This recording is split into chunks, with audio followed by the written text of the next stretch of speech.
कैसे हो आप लोग। आप सभी विद्यार्थियों का टारगेट इंस्टीट्यूट कांडला में हार्दिक स्वागत है। तो आज हम अपनी स्टार्ट करते हैं यूपी की क्लास नंबर सेकंड। और क्लास नंबर सेकंड में आज हम पढ़ेंगे उत्तर प्रदेश से भौतिक संरचना के बारे में। तो देखते हैं उत्तर प्रदेश भौतिक संरचना। और सबसे पहले उत्तर प्रदेश का भूगर्भिक इतिहास, भूगर्भिक इतिहास के बारे में देखते हैं। तो जो उत्तर प्रदेश है तो ये जो माना जाता है प्राचीनतम गोंडवाना लैंड भूमि का भाग, प्राचीनतम गोंडवाना लैंड भूमि का भाग माना जाता है।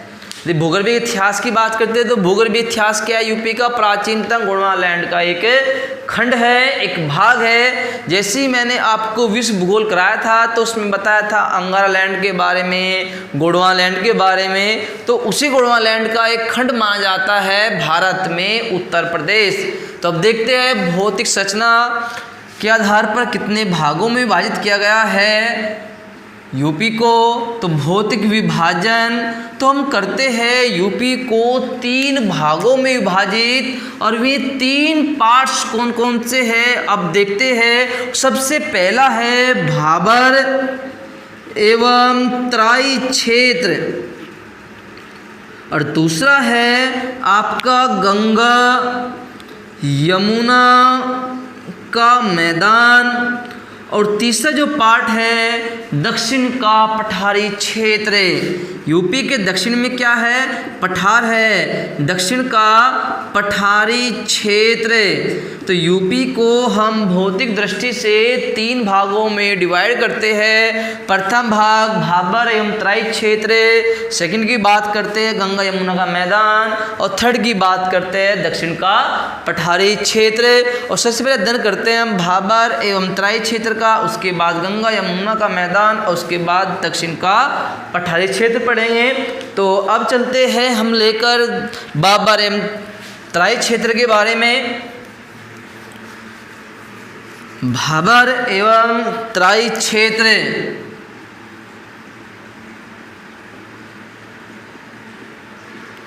देखो, जो यूपी का सबसे उत्तरी हिस्सा है, तो यूपी का सबसे उत्तरी हिस्सा जो बनाता है भाबर एवं तराई क्षेत्र है। और ये जो है शिवालिक श्रेणी, जो हिमालय की एक श्रेणी है शिवालिक श्रेणी, तो हिमालय की शिवालिक श्रेणी के नीचे दक्षिण में स्थित है भाबर एवं तराई क्षेत्र। तो जो मैंने प्लस के निशान से दर्शाया हुआ है रेड कलर में, ये क्या है, भाबर है। जो ब्लैक कलर में दर्शाया हुआ है ये क्या है, तराई है। तो बात करते हैं भाबर के बारे में, भाबर क्या है, फिर बात करते हैं तराई के बारे में। जो भाबर होता है, भाबर कंकड़ और पत्थर से निर्मित एक क्षेत्र होता है। ये कंकड़ पत्थर से निर्मित एक क्षेत्र है, शिवालिक की तलहटी में स्थित है, यूपी के उत्तरी हिस्से में स्थित है। और ये कहाँ से कहाँ तक देखने को मिलता है, यूपी के सहारनपुर से लेकर कुशीनगर तक, कुशीनगर उत्तर प्रदेश के सहारनपुर से लेकर कुशीनगर तक इसका विस्तार है।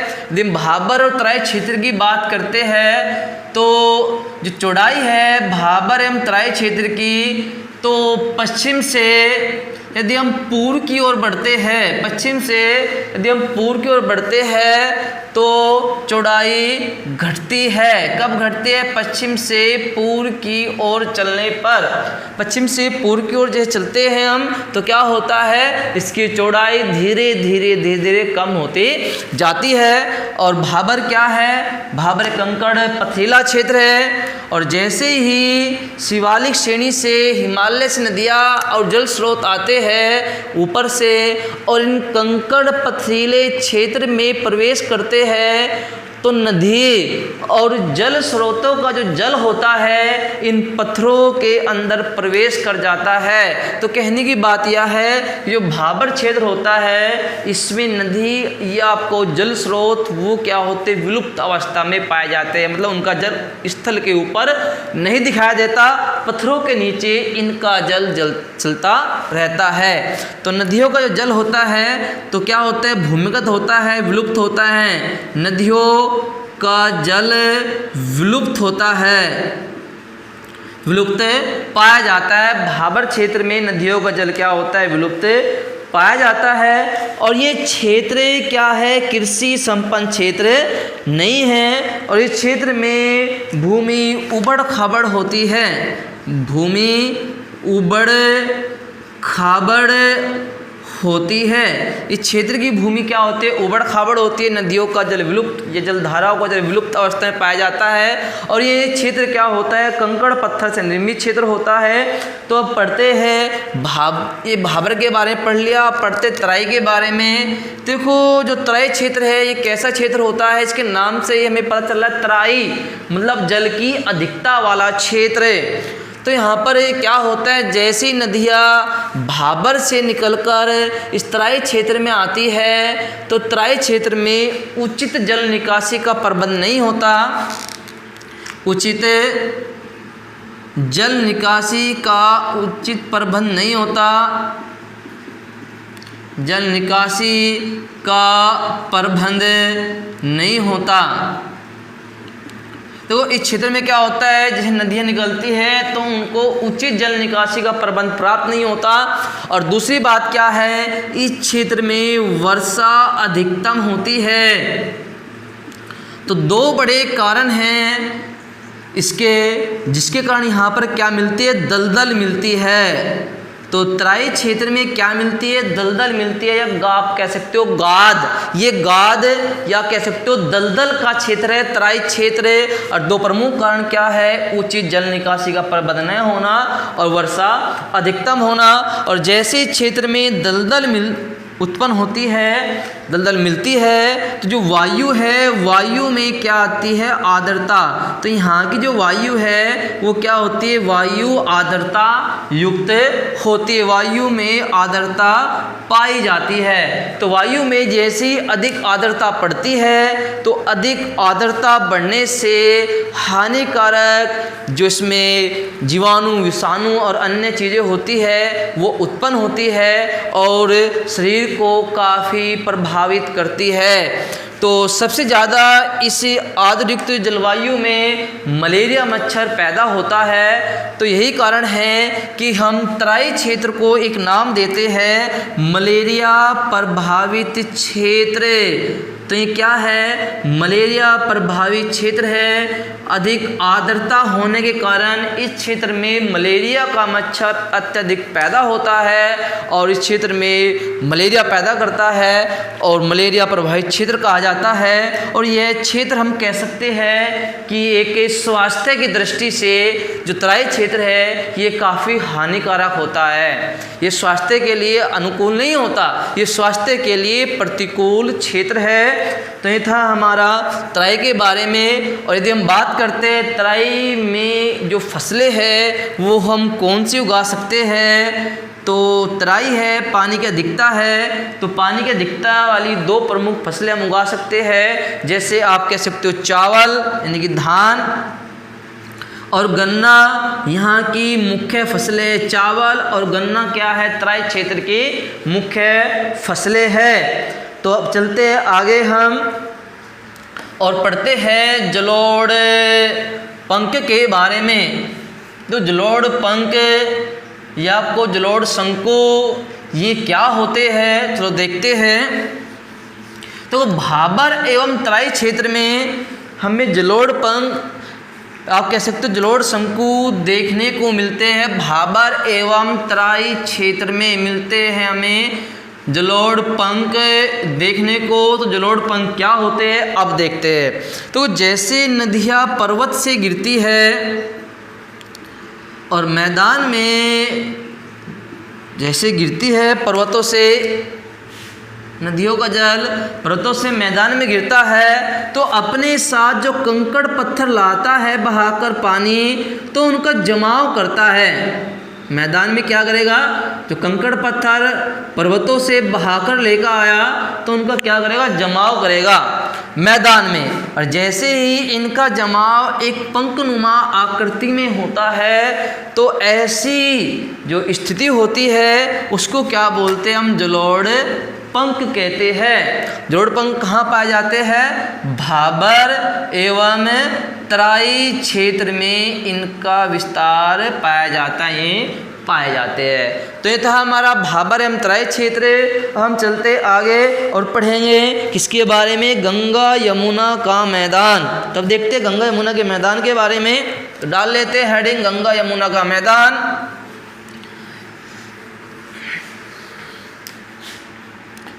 गंगा यमुना का मैदान।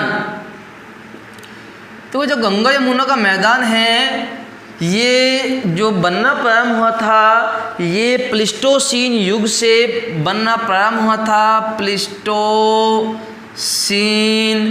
युग से आज तक क्या है, ये बन रहा है, निर्माण हो रहा है। तो गंगा यमुना के मैदान का जो निर्माण प्रारंभ हुआ था प्लीस्टोसीन युग में प्रारंभ हुआ था और आज तक इस मैदानी भाग का निर्माण हो रहा है। और इस मैदानी भाग का निर्माण किसने किया, तो इस मैदानी भाग के निर्माण की बात करते हैं गंगा यमुना की, गंगा यमुना और इनकी सहायक नदियों ने, और इनकी सहायक नदियों ने अवसादों के निक्षेपण से इस मैदान का निर्माण किया है।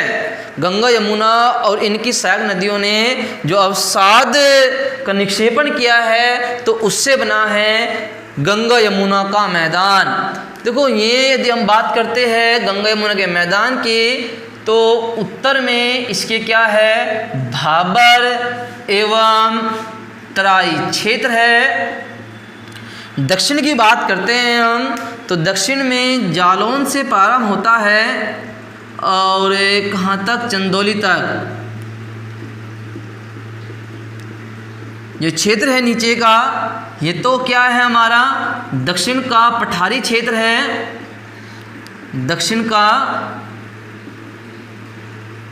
पठारी क्षेत्र। तो जो इसके ऊपर का क्षेत्र है ये दक्षिण के पठारी क्षेत्र के ऊपर और भाबर एवं तराई के नीचे, तो ये क्या है, गंगा यमुना का मैदान है। गंगा यमुना का मैदान है। गंगा यमुना के उत्तर में भाबर एवं तराई क्षेत्र सीमा बनाता है। दक्षिण में पठारी क्षेत्र। यदि हम बात करते हैं पश्चिम में तो पश्चिम में एक नदी है यमुना नदी। तो यमुना नदी इस मैदानी क्षेत्र की पश्चिमी सीमा बनाती है यमुना नदी। यमुना नदी की इस साइड में क्या है, हरियाणा, और दूसरी साइड में क्या है, यूपी, और उनकी सीमा पर बहती है यमुना नदी। यदि क्वेश्चन आता है कि गंगा यमुना के मैदान की जो पश्चिमी सीमा तय करती है वो कौन सी नदी तय करती है, निर्धारित करती है, वो नदी है यमुना नदी। यदि हम बात करते हैं पूर्वी सीमा की तो पूर्वी सीमा गंडक नदी निर्धारित करती है। पूर्वी सीमा गंडक नदी, पश्चिमी सीमा यमुना नदी, उत्तरी सीमा भाबर एवं तराई क्षेत्र, दक्षिणी सीमा दक्षिण का पठारी क्षेत्र निर्धारित करता है।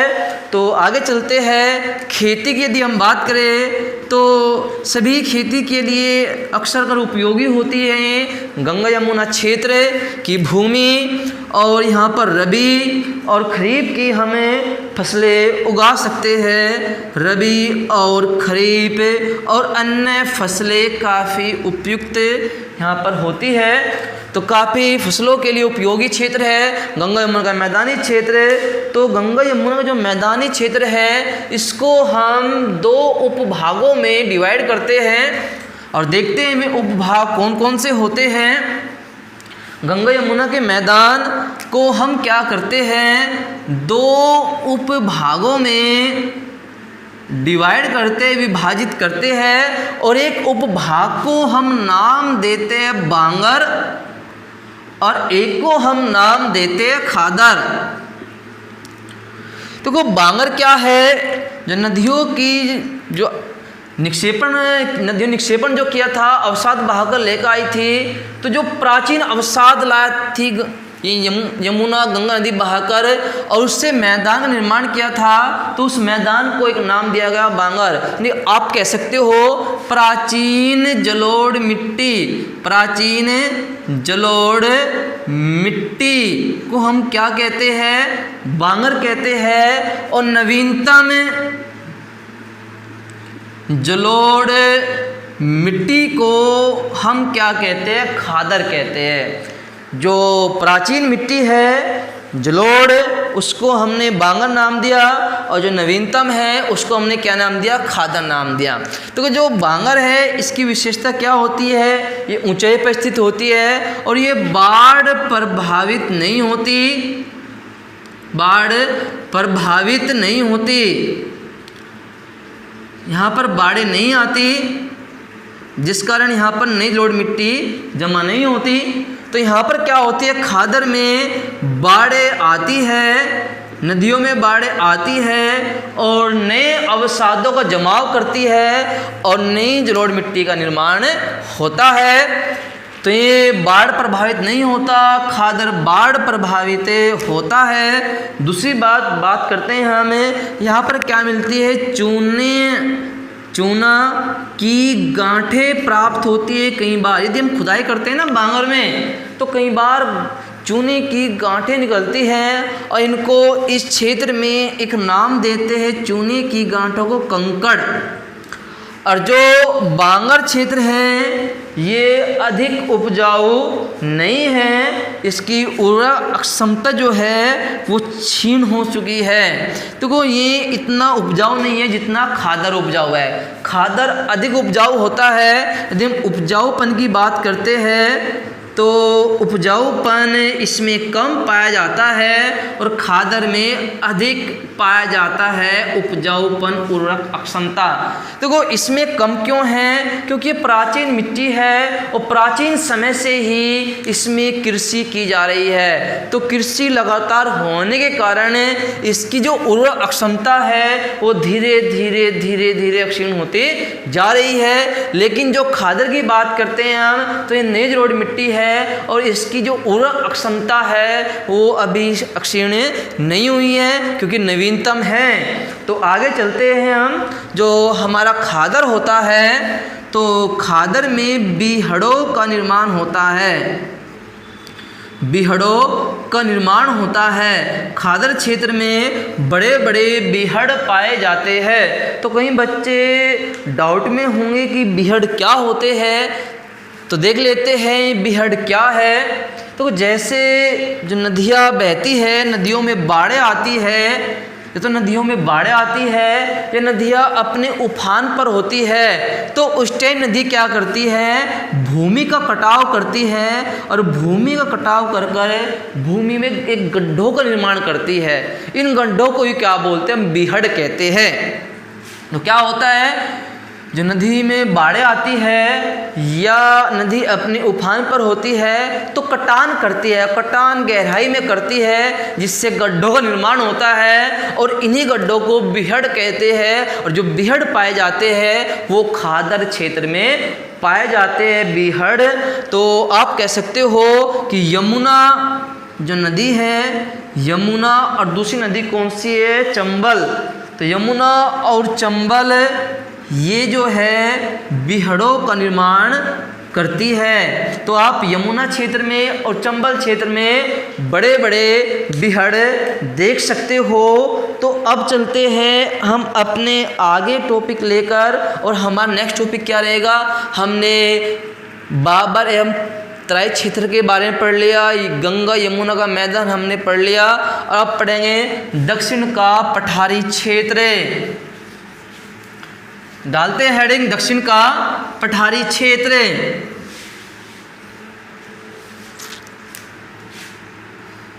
दक्षिण का पठारी क्षेत्र। तो वो जो ये पठार होते हैं ये क्या होते हैं? पृथ्वी पर सबसे जो ऊंची स्थलाकृति होती है उनको क्या बोलते हैं? पर्वत। पृथ्वी पर सबसे ऊंची स्थलाकृति है वे क्या कहलाती है? पर्वत। और दूसरी जो स्थलाकृति होती है पृथ्वी पर ऊंची दूसरी स्थलाकृति उनको क्या बोलते हैं? पठार। तो वो पठार क्या होते हैं? पृथ्वी पर दूसरी ऊंची स्थलाकृति होते हैं पठार। और पठार क्या होते हैं? ऊपर से प्लेन होते हैं लेकिन ऊपर उठे हुए होते हैं, यानी कि ऊपर उठे हुए एक समतल भाग होते हैं पठार। यदि पठार की बात करते हैं तो पृथ्वी पर 33% पठारों का विस्तार देखने को मिलता है। 33% भाग पर क्या है? पठार है। ऊपर उठी हुई सपाट भूमि को हम क्या बोलते हैं? पठार कहते हैं। और 33% भूमि पर क्या है? पठारों का विस्तार है। और दूसरे ऊंचे स्थल होते हैं पठार।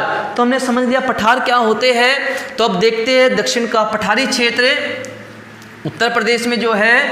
तो वो जो एक युग आया था, एक समय आया था कैम्ब्रियन युग।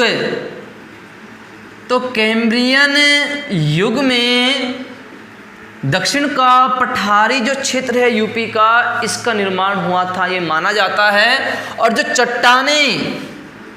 चट्टानें इसके बनाने में सहयोगी रही थी वे चट्टानें कौन सी है? विंध्यन क्रम की चट्टानें। विंध्यन क्रम की चट्टानें। ये क्वेश्चन भी आ सकता है कि किन चट्टानों से इस दक्षिण के पठारी क्षेत्र का निर्माण हुआ है? तो विंध्यन क्रम की चट्टानों से इसका निर्माण हुआ है।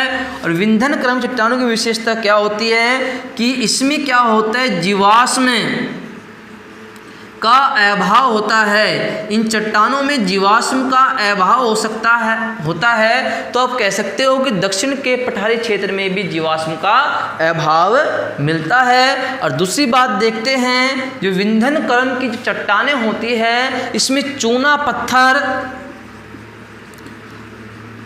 डोलोमाइट, बलुआ पत्थर आदि पाए जाते हैं। तो आप कह सकते हो कि ये जो दक्षिण का पठारी क्षेत्र है ये चूना पत्थर, डोलोमाइट, बलुआ पत्थर आदि से एक संपन्न प्रदेश है, संपन्न क्षेत्र है। तो आगे चलते हैं हम। देखो जो ये है दक्षिण का पठारी क्षेत्र, इसके उत्तर में गंगा यमुना का मैदान है। और दक्षिण में जिसकी बात करते हैं क्या है? विंध्यन पर्वत है। दक्षिण में क्या है इसके? विंध्यन पर्वत है। यदि हम इसकी पश्चिमी सीमा की बात करते हैं तो पश्चिमी सीमा जो निर्धारित करती है बेतवा नदी।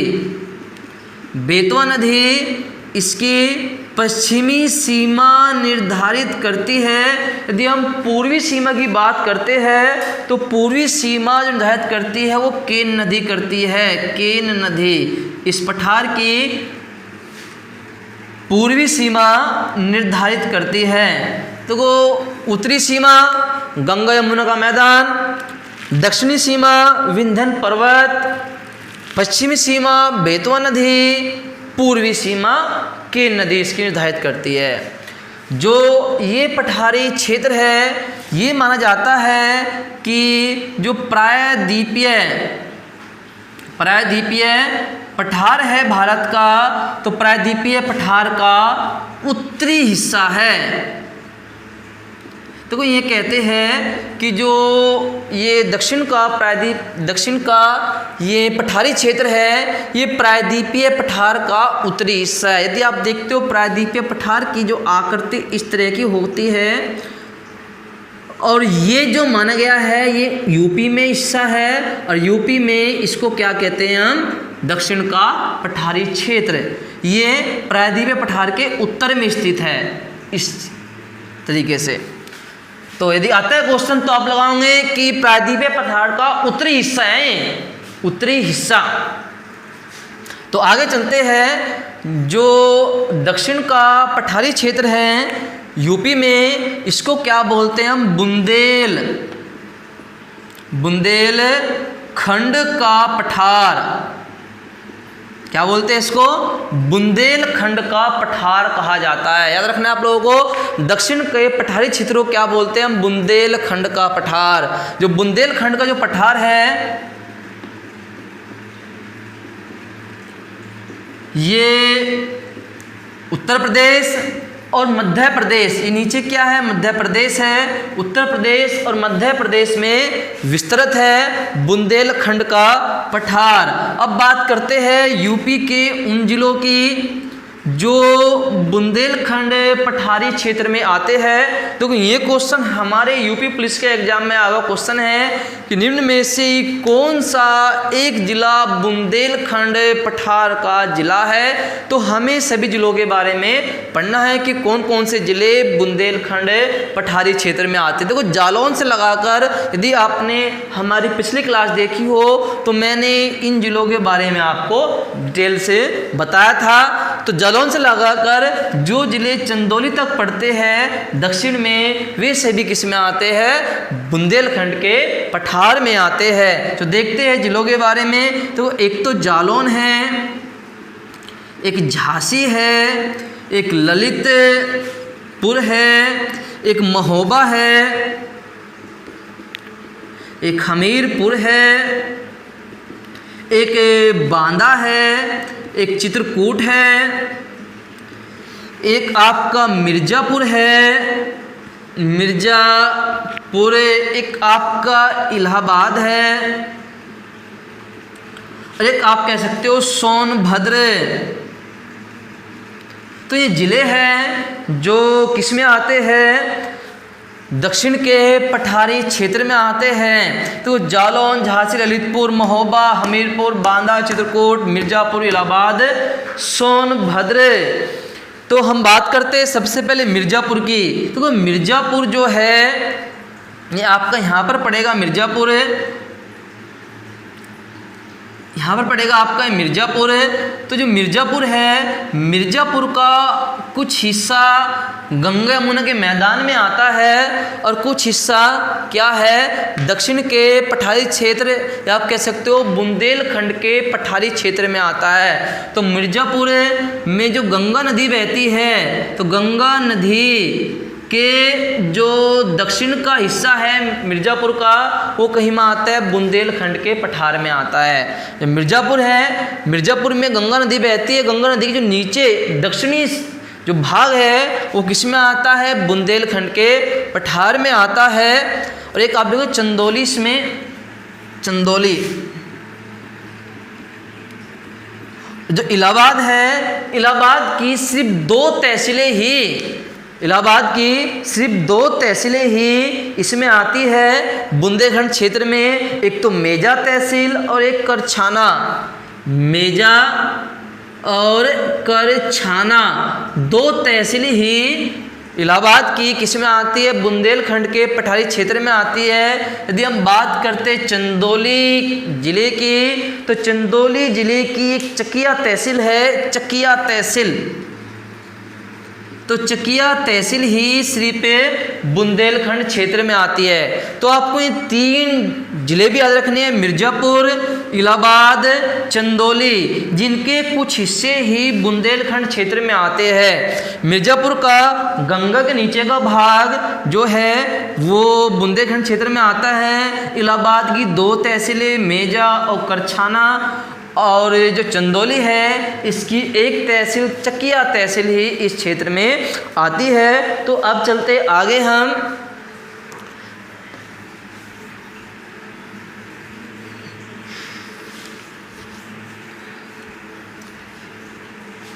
देखो इसकी जो औसतन ऊंचाई है, औसतन यदि ऊंचाई की बात करते हैं दक्षिण के पठारी क्षेत्र की, तो इसकी जो औसतन ऊंचाई है 300 मीटर है।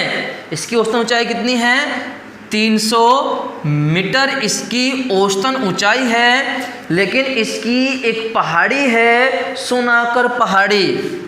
सोनाकर पहाड़ी जो आप कह सकते हो ये सोनाकर पहाड़ी है, ये बुंदेलखंड क्षेत्र की सबसे ऊंची पहाड़ी कह सकते हो यूपी में। तो यूपी में सोनागर पहाड़ी क्या है? बुंदेलखंड क्षेत्र की एक ऊंची पहाड़ी है जो किस जिले में स्थित है? सोनभद्र जिला, सोनभद्र जिले में स्थित है। आगे चलते हैं, याद रखना सोनागर पहाड़ी जो बुंदेलखंड का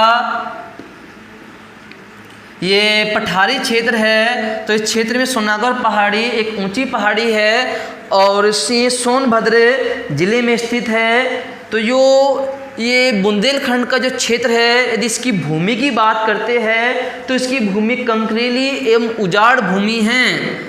कंकरीली एवं उजाड़ भूमि है।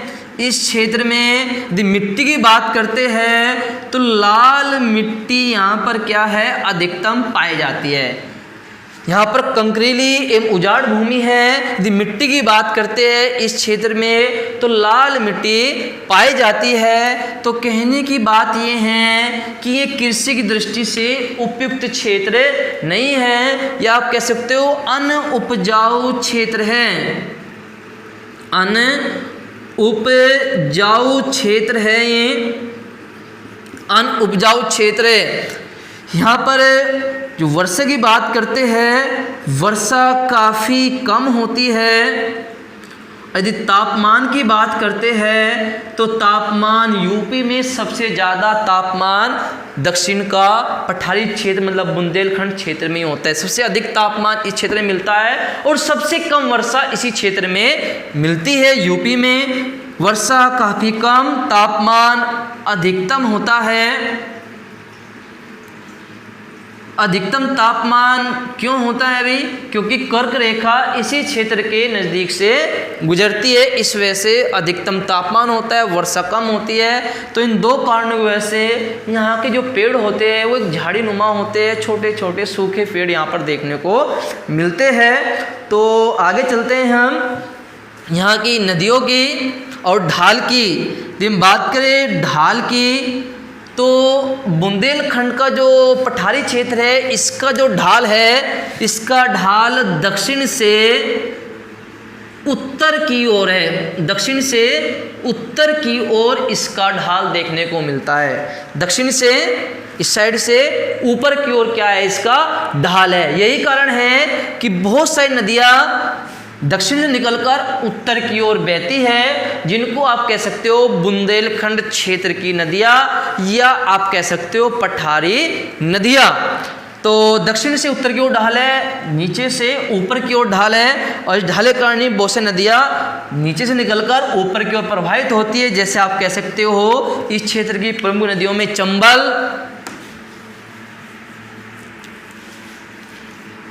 यदि बात करते हैं प्रमुख नदियों की तो चंबल, बेतवा, केन, टॉन्स आदि ये क्या है? पठारी नदियां है और ये दक्षिण से निकलकर उत्तर की ओर बहती है। ये पठारी क्षेत्र की प्रमुख नदियां हैं। तो आगे चलते हैं, इस क्षेत्र के बारे में पढ़ते हैं। फसलें, जो फसलें होती है वैसे तो ये अनुपजाऊ भूमि है, यहाँ पर फसलें नहीं होती। यहाँ के जो किसान होते हैं तो वो क्या होते हैं? काफ़ी गरीब स्थिति में होते हैं, क्योंकि यहाँ पर जो फसलें होती है वो अच्छी नहीं हो पाती और किसानों की स्थिति काफ़ी ख़राब होती है इस क्षेत्र में। तो जो यहाँ पे किसान खेती करते भी है तो सरसों, ज्वार, गेहूँ, अरहर इनकी फसलें करते हैं। सरसों, गेहूँ, ज्वार, अरहर, तो इनकी फसलें यहाँ पर देखने को मिलती है। तो आगे चलते हैं हम और एक पढ़ते हैं बुंदेलखंड के बारे में। तो बुंदेलखंड हो गया, एक पढ़ते हैं बघेलखंड के बारे में। अब क्या पढ़ेंगे हम? बघेलखंड के बारे में। बुंदेलखंड तो हमने पढ़ लिया, अब क्या पढ़ेंगे हम? बघेलखंड के बारे में। बघेलखंड, तो जो बघेलखंड है, बघेलखंड ये 2 राज्यों में सर्वाधिक विस्तृत है, इसका रूप देखने को मिलता है। तो एक राज्य है मध्य प्रदेश, सर्वाधिक विस्तार है, और दूसरा है उत्तर प्रदेश। उत्तर प्रदेश में 2 जिलों में मिलता है इसका विस्तार देखने को, और वे 2 जिले हैं, एक तो आपका ये सोनभद्र और एक पूर्वी इलाहाबाद। सोनभद्र और एक पूर्वी इलाहाबाद। सोनभद्र एवं पूर्वी इलाहाबाद। तो जो बघेलखंड है ये बुंदेलखंड के एक पठार का ही कुछ अंश है, यानी कि इसको हम बुंदेलखंड के पठार का ही एक अंश मानकर चलते हैं और इसको बघेलखंड के रूप में हम पढ़ लेते हैं। और 2 राज्य में विस्तार है इसका मध्य प्रदेश और यूपी। यूपी में एक जिला सोनभद्र, और जो इलाहाबाद का पूर्वी हिस्सा है उसमें इसका विस्तार देखने को मिलता है। इसकी जो हम नदी की बात करते हैं बघेलखंड की, तो एक प्रमुख नदी है सोन नदी। ये क्वेश्चन कभी आए कि सोन नदी किस पठार की प्रमुख नदी है, तो आपका आंसर रहेगा बघेलखंड के पठार की प्रमुख नदियां है। और यूपी में 2 पहाड़ियां स्थित है इस पठार की, एक तो रामगढ़ पहाड़ी और एक सोनपुर पहाड़ी।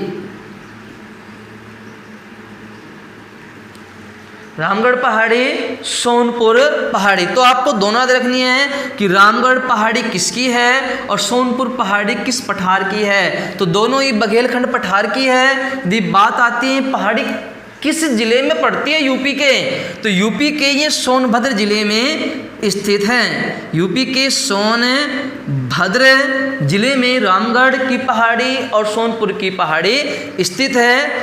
तो अब देखते हैं हम विंध्य पर्वत के बारे में भी, क्योंकि जो विंध्य पर्वत है उसका कुछ हिस्सा यूपी में भी हमें देखने को मिलता है। विंध्य पर्वत, तो आप लोगों ने पढ़ा होगा जो विंध्य पर्वत है ये भारत के मध्य में स्थित है और भारत को 2 भागों में डिवाइड करता है, एक तो उत्तरी भारत और एक दक्षिणी भारत। और जो विंध्य पर्वत की सबसे पूर्वी श्रेणी है, सबसे पूर्वी जो श्रेणी है, पूर्वी श्रेणी जो है वह कौन सी है? कैमूर। कौन सी है? कैमूर। तो कैमूर क्वेश्चन आता है, जो कैमूर श्रेणी है, कैमूर पहाड़ी है, ये किस जिले में पड़ती है? यूपी के। तो विंध्य पर्वत का विस्तार इस तरीके से है और इसकी सबसे जो पूर्वी श्रेणी है वो इस तरीके से आती है और इस तरीके से स्थित है, इसको बोलते हैं कैमूर पहाड़ी। और कैमूर जो पहाड़ी है इसका जो विस्तार है यूपी के सिर्फ एक ही जिले में देखने को मिलता है, और वो जिला कौन सा है आपका? सोनभद्र जिला। सोनभद्र जिला आपका देखना है, सोनभद्र जिला। कैमूर, कैमूर पहाड़ी सोनभद्र जिले में स्थित है। और कैमूर पहाड़ी किसका पूर्वी हिस्सा है, किसकी पूर्वी श्रेणी है? तो विंध्य पर्वत की पूर्वी श्रेणी है। तो ये था हमारा उत्तर प्रदेश का भौतिक विभाजन। तो आज के लिए इतना ही, और जो नेक्स्ट क्लास होगी हमारी, तो नेक्स्ट क्लास में हम जो अध्ययन करेंगे उत्तर प्रदेश की जलवायु का अध्ययन करेंगे। तो आज के लिए इतना ही, धन्यवाद।